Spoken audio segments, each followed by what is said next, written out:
even though Lula is a corrupt socialist who should be in jail, the thing is that Milei represents a massive defeat for these leftist ideas and the leftist ideology of corporatism. Corporatism, it's fascism. In reality, Peron was someone who admired Mussolini, and the system that he imported was not the central planned economy of the communists, but this fusion between the corporate interest and the government, which is what we are seeing increasingly throughout the West. This will be like a second time where a developing nation shows the world the way to go. The first time, by the way, was Chile, which set the stage for the reforms of Reagan and Thatcher then in the United States and in the UK. Joining us on the line is AXEL Kaiser. He's a Chilean-German lawyer, senior fellow at the Archbridge Institute, and visiting scholar at the Hoover Institution of Stanford University. AXEL, thanks so much for joining the show. I really appreciate it. Thanks for having me. So let's talk about the election of Javier Milei in Argentina. He is super colorful. I gotta say, really enjoying him a lot from both an optics standpoint and also from an agenda-driven standpoint. The media despise him. Tell us about who exactly Javier Milei is for those who don't know. Yes, well, Javier Milei is, first of all, a libertarian economist. He's a very technical economist, so he's a guy who knows what he's talking about. He is someone who is ideas-driven. He's not going, after power. He's a person who is very eccentric. He's, an Argentinian type of charismatic leader. And in Argentina, things like being a sex guru, things like being a former soccer player and things like that are like part of the political culture. And that has been, I think, important for his success. But mostly, he has been right for the last 7-8 years, predicting everything that has happened in Argentina in economic terms. And so I think this is the most important election in the history of Latin America. And I'm not exaggerating. And I think it's also extremely relevant for the entire Western world, because if people understood what Argentina is all about, this collectivism, this wokeism, and this anti-capitalist mindset, the fact that Milei won there is like, some crazy Christian winning in Saudi Arabia if they had elections. It's like almost impossible. So it's really an achievement. It's extraordinary. And if he's successful, this will set the stage for our president for the whole of the developing world and also for the developed world. So, AXEL, for those who don't follow Argentinian politics, who kind of, only know about it because they watched a musical with Madonna in it, what exactly is the story of Argentina's economic development or actually catastrophic dissolution over the course of the last 40 years?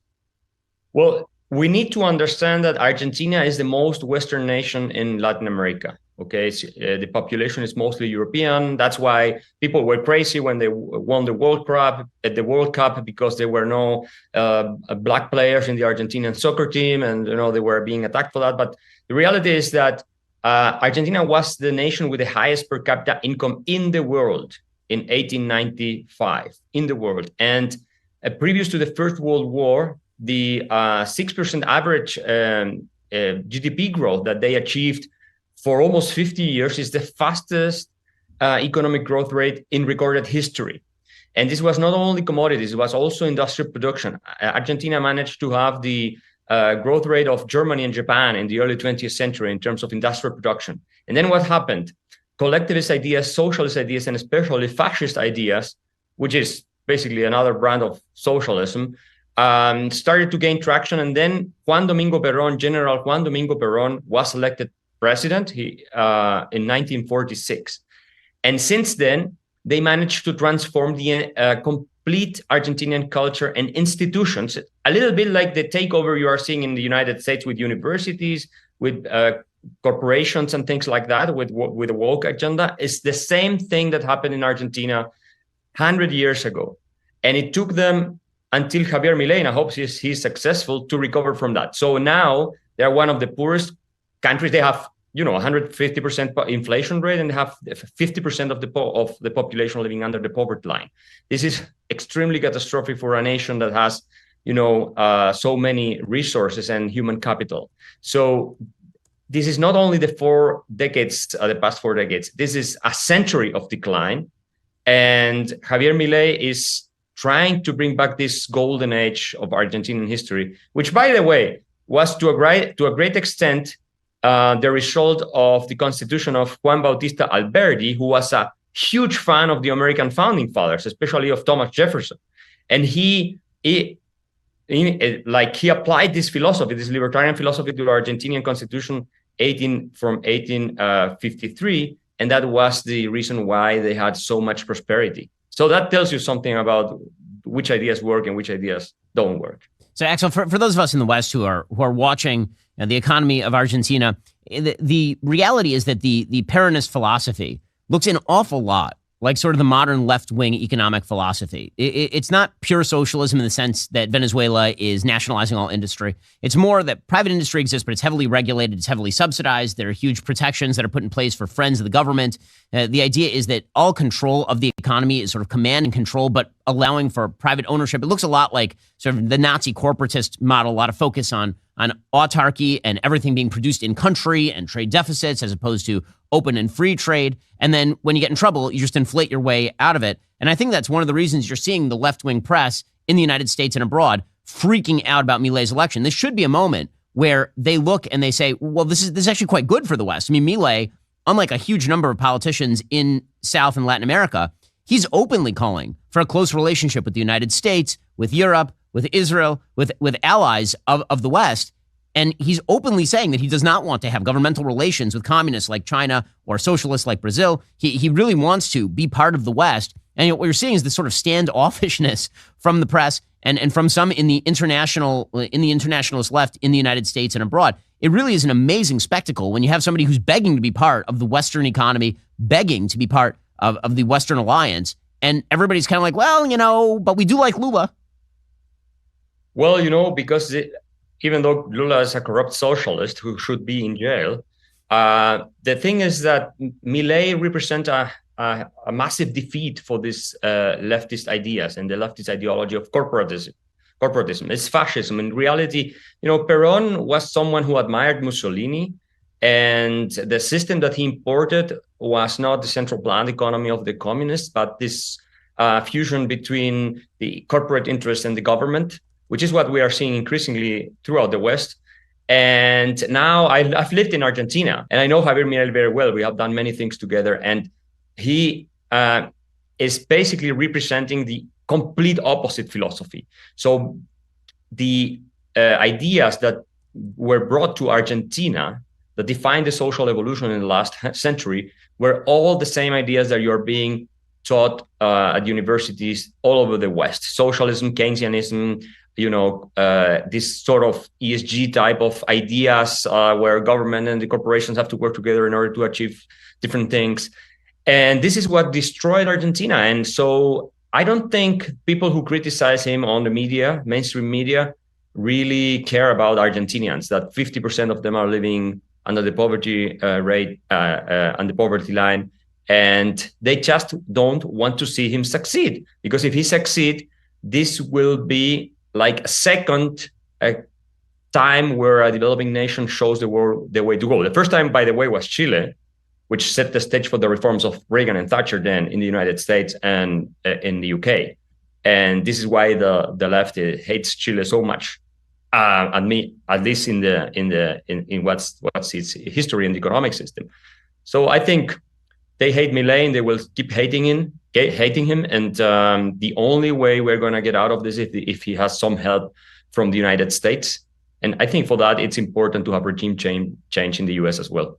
So let's talk about how Argentina can actually get out of the situation in which it finds itself. Argentina has obviously a very high outstanding debt. They've attempted to avoid the consequences of that debt, obviously, with tremendous inflation. Milei has talked about dollarization of the American economy, getting off the worthless peso in Argentina. It's going to be very difficult for them to do that because they just don't have any dollar reserves, given the fact that they've blown out their entire currency over the course of the last several decades. And so what that's going to mean, in essence, is that somebody's going to have to float them loans. There's going to have to be more debt that's taken in order to prop up the currency as the cuts happen at the same time, because it's going to take a little while for those cuts to go into effect and for the Argentinian economic machine to even rev up. What sort of willingness do you think there is on the part of international markets to invest essentially in the sort of new Milei philosophy?